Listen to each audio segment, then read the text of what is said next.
Bonjour à tous. Bonjour. Passez une très bonne journée.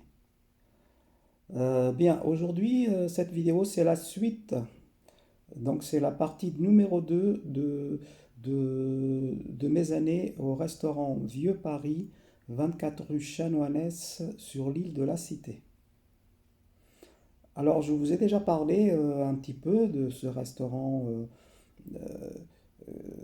qui, qui a repris son nom, le Vieux Paris, puisque souvent, en suivant plusieurs patrons, on fait faillite et cette institution, euh, elle est très connue puisque ce restaurant est dans une vieille bâtisse de maisons de chanoines.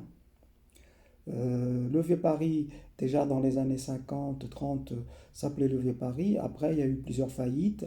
Et dans les années 80, ça s'appelait le temps des cerises. Pendant le temps des cerises, d'ailleurs, il y avait une personnalité très célèbre, entre autres, qui était François Mitterrand, puisque François Mitterrand, comme vous savez, habite- avait une maison rue de Bièvre, et il avait juste qu'à traverser la Seine, passer de l'autre côté de l'île de la Cité pour aller déjeuner ou dîner au temps des cerises. Une maison qui était tenue à l'époque par deux homosexuels. Alors, cette maison de Chanoinesse, très, très connue, elle est classée, bien sûr, il y a toute une histoire. Il y a des bonnes âmes qui sont à l'intérieur. Et, euh, et la particularité de ce restaurant, c'est que on fait visiter constamment les lieux.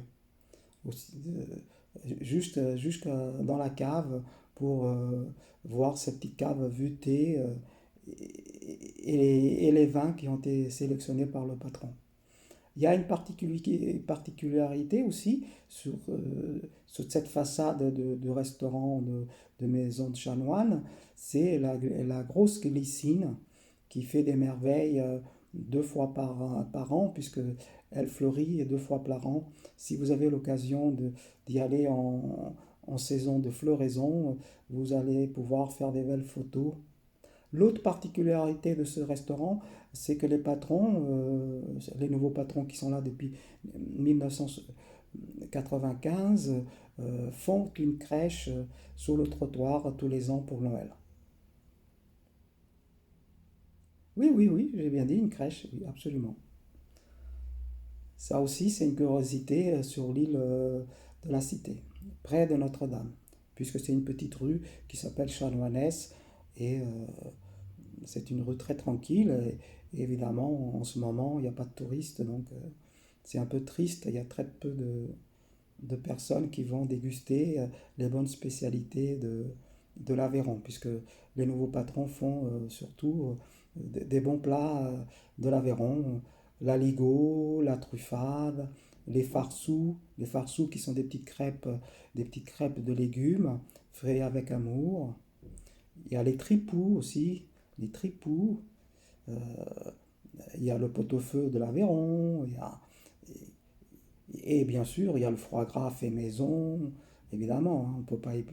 Et les confits, tout ce qui est confit, les confits de canard, les manchons de canard, avec la bonne aligot ou la truffade. La truffade, ce sont des pommes de terre sautées et on rajoute la tome fraîche, le fromage de l'Aveyron.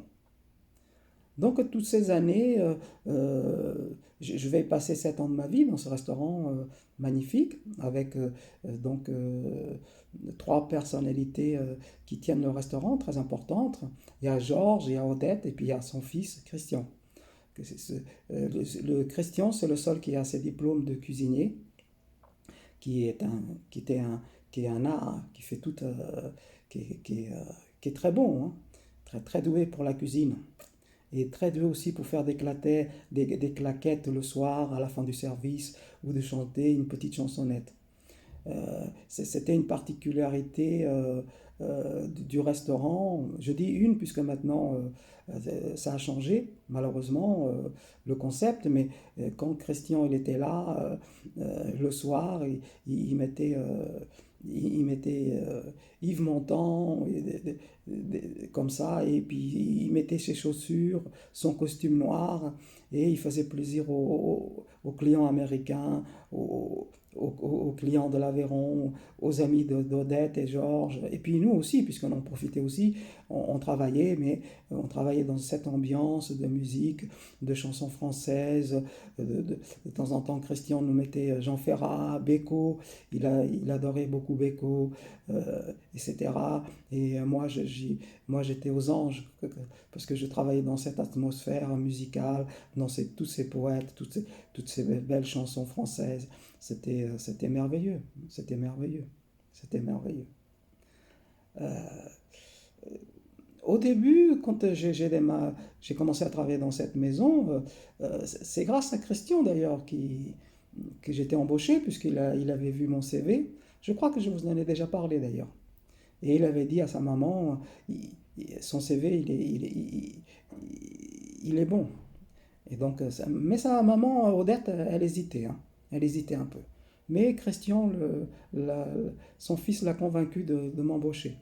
Moi, dans cette période-là, c'était une période de vache maigre, puisque j'étais au RSA depuis 2 ans. J'avais fait une dépression. J'étais au bas des pâquerettes, comme on dit. Et évidemment, cette place m'intéressait beaucoup puisque c'était juste à côté de chez moi. À l'époque, comme je vous avais déjà dit, j'habitais rue des Bernardins dans un studio avec une mezzanine. Donc, évidemment, c'est pas Odette et Georges, ils n'étaient pas du tout de la partie. Avant, elle travaillait dans l'automobile, dans le musée rétro mobile. Elle faisait des événementiels. Son ami Georges, il est baron, il était baron, il était dans l'informatique, il avait gagné un peu d'argent dans les startups, des choses comme ça. Et quand ils sont connus, ils ont décidé euh, voilà, d'acheter un restaurant. Et ce restaurant, le temps des cerises, il a été vendu à la bougie. Donc ils ont fait une très bonne affaire. Donc, au départ, il y avait une ambiance entre Georges, Odette, moi, puisque j'étais le seul serveur au départ. Après quelques mois, il y a eu un deuxième serveur qui est arrivé, Frédéric, puisque on commençait à avoir beaucoup plus de réservations, beaucoup de gens fidèles qui venaient de plus en plus. Et donc, la patronne et Georges, ils ont embauché Frédéric. Donc, on était deux garçons à se balader de haut en bas, puisqu'il y a un étage, il fallait monter les escaliers à chaque fois, il fallait aller à la cave accompagner les clients pour choisir leur bouteille de vin, il fallait être partout à la fois, mettre des bougies sur les tables, la déco, etc. C'était aller faire les provisions de la cave, faire les provisions des frigos avant le service, faire passer l'aspirateur, puisqu'au départ, c'est nous qui faisions tout, nettoyer les carreaux, s'occuper des fleurs à l'étage, au balcon, euh, etc. Pendant les temps morts, dans l'après-midi ou le matin. Voilà. Et bien sûr, il y avait la patronne qui habitait dans l'immeuble avec Georges et Christian qui était souvent là et qui nous aidait beaucoup. On était une vraie équipe, hein. On était très soudés en cuisine, en salle, on travaillait tous ensemble, on était tous des grands travailleurs. Il n'était pas question que la patronne et le patron restent derrière le bar à rien faire, à dire juste bonjour. Non, non, ils mettaient la main à la pâte, ils y allaient au fond. Quand il y avait un problème en cuisine, que Christian n'arrivait pas à sortir les plats, et Odette rentrer en cuisine et allez hop, elle avait donné un coup de main. C'était comme ça à l'époque, entre 95 et 2000, tout le monde mettait sa main à la pâte, même Frédéric parfois, il n'y avait pas trop de travail en salle, allez hop, il mettait un tablier et puis il allait aider en cuisine à faire les desserts, à faire les glaces, à dépoucher les pommes de terre ou autre. C'était comme ça à l'époque. C'était un vrai travail d'équipe. On était soudés. Il y avait une atmosphère, une ambiance, une chaleur, une énergie très positive où on se donnait tout à fond. On se donnait tellement à fond que parfois je partais épuisé à 3 heures du matin parce que Christian n'arrêtait pas de chanter, de faire plaisir aux clients à 2 heures du matin en jouant des claquettes. Et moi, comme j'habitais pas très loin, et que je fallait que je ferme la caisse parce que les patrons ils étaient dans l'Aveyron, ils n'étaient pas là, ils avaient donné les clés à Christian, etc.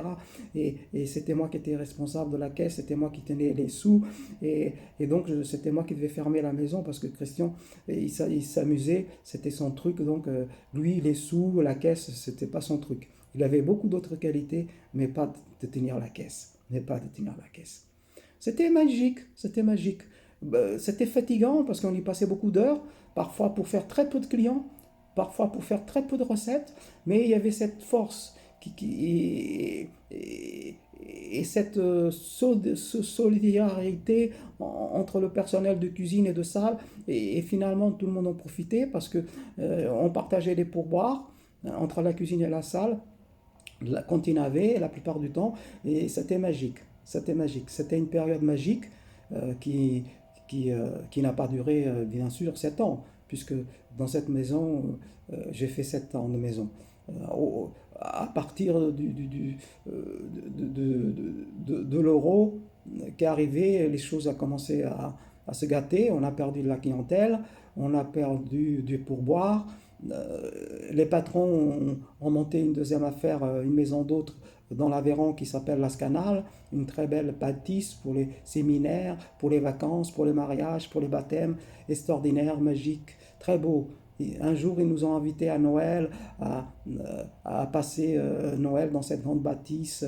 On avait chacun une chambre pour chaque personne. Moi, j'avais une chambre bleue, à moi, magnifique, très très belle décorée. Mes patrons, ils ont des goûts extraordinaires. Si vous allez sur Internet, vous allez voir ça. Vous tapez Las Canals et vous allez voir que c'est beau, c'est magnifique, c'est reposant, c'est la vie. Il y aurait beaucoup de choses à dire sur ce vieux Paris. Mais voilà, je crois que je vous ai dit à peu près ce que je ressentais aujourd'hui. Peut-être que j'en dirai un peu plus tard. Voilà. Je vous souhaite une très bonne journée. Au revoir, à bientôt.